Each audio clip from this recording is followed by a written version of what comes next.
nag-ano yung Breka. Ano bang ginawa ko? Basta may ginawa ko, pero nanood ako nun sa TV. Ang cute nila. Ang bait. Like, this is not to say anything lang. Pero, alam mo yung first time kaming nag-meet ni Mika, she's so sweet. Kasi ang daming tao. So I was just standing, I was with Ate Yani, my RM, and then Belle, and then Anthony. Ito yung sa It's Okay Not to Be Okay. And then, ang daming tao ha. So I was just there standing na sa likod.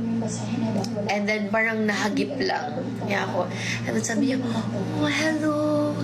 And then I said, oh my gosh. Kasi hindi ko in-expect na ako yung makikita niya. Kasi medyo far pa siya.